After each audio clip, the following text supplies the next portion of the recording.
Joaquín Archibaldo Guzmán, Laura, better known to the world as El Chapo, the man who rose from poverty in the rugged mountains of Sinaloa, Mexico, to become one of the most powerful, most ruthless, and most elusive drug lords of all time. This is not just the story of a kingpin. This is the story of a man who defied the law, humiliated governments, and turned the ground beneath his feet into a secret weapon. A story of escapes so daring, so carefully orchestrated, that they seemed ripped from the script of a Hollywood thriller. But this story is real, and it begins with the empire El Chapo built, the Sinaloa Cartel. To understand how El Chapo escaped from prison not once, but twice, you need to understand the man himself. Born in 1957, in the small village of La Tuna in the Mexican state of Sinaloa, Joaquín Guzmán grew up in a world defined by poverty.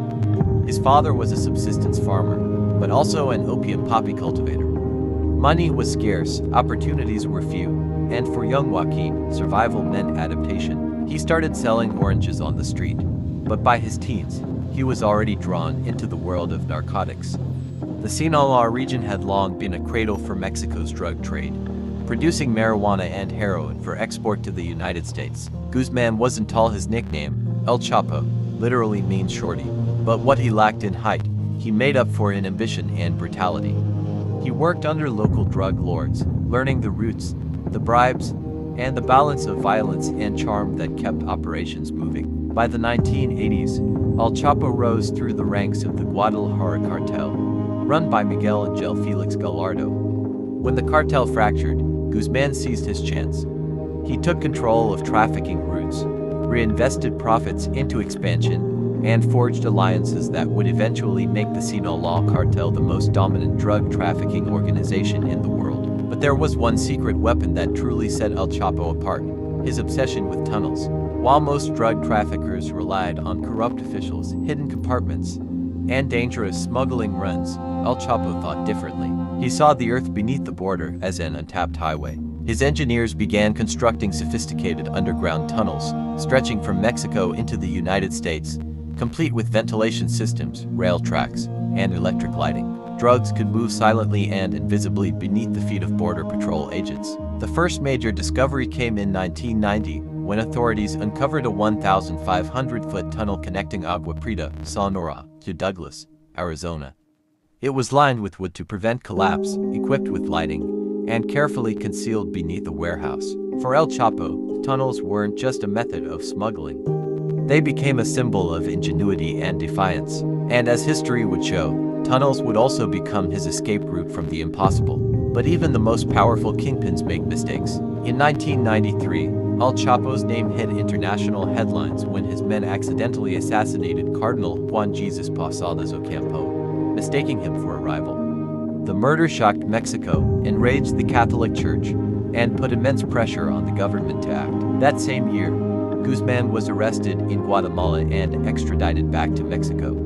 He was sentenced to 20 years in prison for drug trafficking, murder, and bribery. He was sent to Punta Grande prison, a maximum security facility. But Punta Grande was no ordinary prison, at least not for El Chapo. Inside, he continued to run his cartel with ease, bribing guards, throwing lavish parties, and smuggling in drugs, women, and alcohol.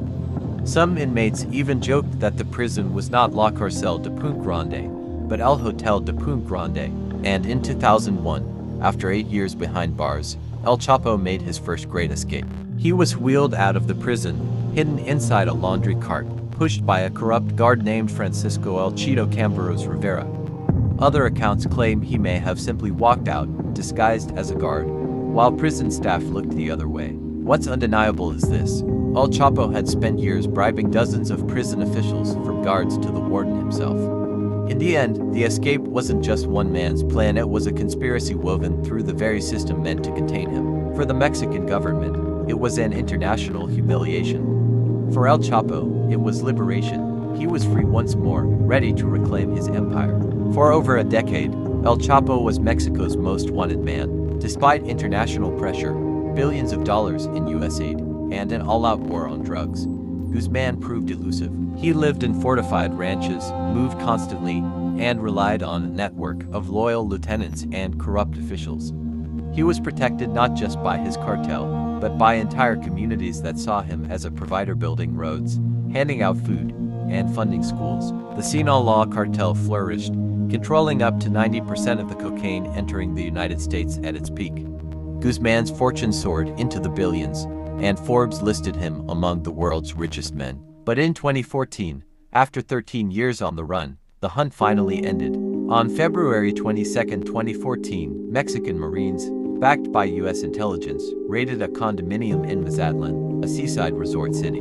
Inside, they found El Chapo asleep next to his wife and young daughters. He was taken into custody without a single shot fired. The world celebrated. Mexico declared victory.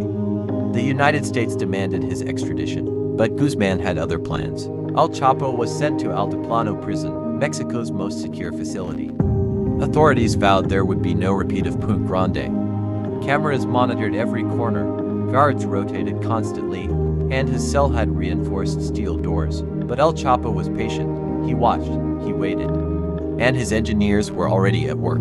On July 11, 2015, surveillance cameras recorded Guzmán pacing in his cell.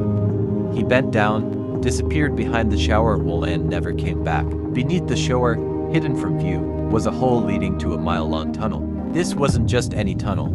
It was a masterpiece of criminal engineering. Nearly 30 feet underground, it stretched over 5,000 feet to a construction site outside the prison walls. It had ventilation, electric lighting, and even a modified motorcycle mounted on rails. Used to transport soil and tools, El Chapo had literally dug his way to freedom. For Mexico, it was another humiliation. For the world, it was a reminder. This man could not be contained. But freedom didn't last forever. After 6 months on the run, Guzmán was tracked to Los Mochis, Sinaloa. Mexican Marines stormed a safe house in January 2016. After a bloody shootout, El Chapo was captured once again. This time, Mexico didn't take any chances. In 2017, he was extradited to the United States, where he faced trial on charges of drug trafficking, money laundering, and organized crime. The trial was explosive, filled with testimony from former allies, shocking revelations about corruption, and chilling details of cartel violence. In 2019, El Chapo was sentenced to life in prison plus 30 years. Today, he sits in ADX Florence, a supermax prison in Colorado, considered escape-proof. For the man who once ruled the tunnels, the ground beneath him is now nothing more than concrete.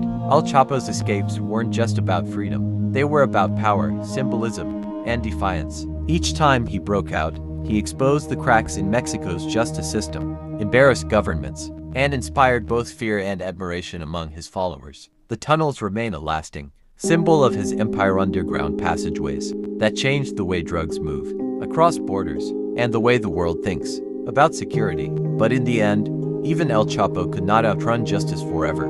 This is the tale of Joaquín El Chapo Guzmán, the kingpin who built tunnels, broke chains, and challenged the world. A man who rose from poverty to power, only to fall into the deepest prison cell imaginable. And while his empire still lives on through the Sinaloa Cartel, his story reminds us of a chilling truth. No matter how deep you dig, no matter how far you run, eventually, the walls close in.